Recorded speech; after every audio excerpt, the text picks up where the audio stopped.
Anwar dedah konspirasi Zionis. Gerakan gugat kerajaan terbongkar. Hamzah hampir terajui parti baharu. Muhyiddin dakwa Hamzah jumpa Zahid. Dan laporan isu Azam siap minggu ini.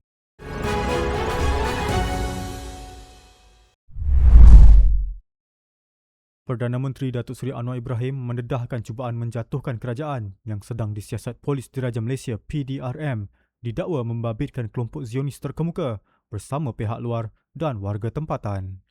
Beliau berkata siasatan masih berjalan dan meminta semua pihak memberi ruang kepada PDRM melengkapkan siasatan sebelum maklumat lanjut didedahkan kepada umum atau ahli parlimen.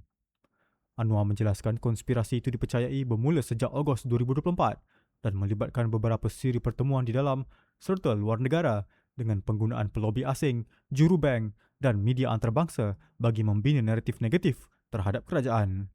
Menurutnya, siasatan di bawah Seksyen 124B Kanun Keseksaan turut mengaitkan usaha mempengaruhi parlimen serta menjejaskan imej Malaysia susulan tindakan tegas kerajaan terhadap isu antarabangsa termasuk Gaza dan Iran.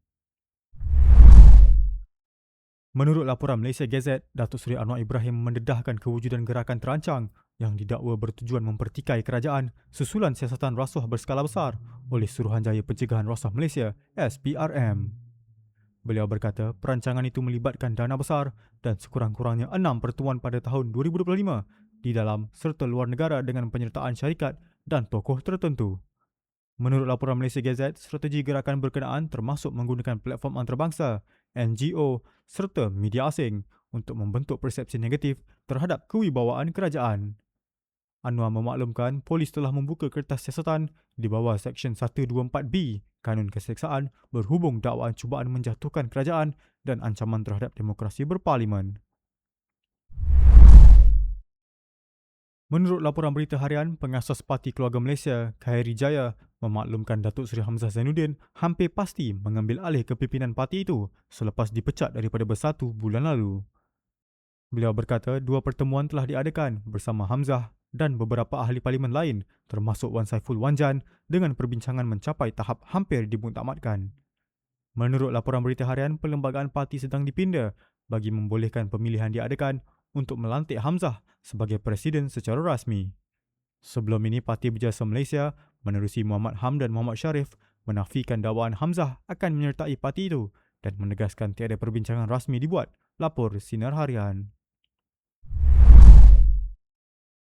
Menurut laporan Sinar Harian juga, Presiden Bersatu Tan Sri Muhyiddin Yassin mendakwa Datuk Seri Hamzah Zainuddin mengadakan pertemuan secara senyap dengan Presiden UMNO, Datuk Seri Dr. Ahmad Zahid Hamidi tanpa pengetahuan parti. Beliau berkata tindakan itu antara sebab utama Hamzah dipecat selain beberapa pelanggaran disiplin lain yang dirujuk kepada lembaga disiplin parti. Menurut laporan Sinar Harian, Muhyiddin mendakwa beliau memperoleh maklumat sahih mengenai pertemuan tersebut yang dikaitkan dengan usaha membentuk gabungan politik baharu. Muhyiddin menegaskan tindakan disiplin diambil berasaskan perlembagaan parti dan maklumat kukuh kerana isu berkenaan dianggap serius serta berpotensi menjejaskan kestabilan dalaman Bersatu.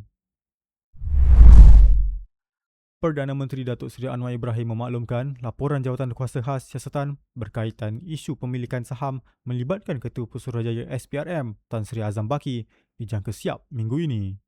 Beliau berkata laporan yang diketuai Peguam Negara Tan Sri Muhammad Dusuki Mokhtar itu akan diteliti terlebih dahulu sebelum sebarang keputusan lanjut dibuat.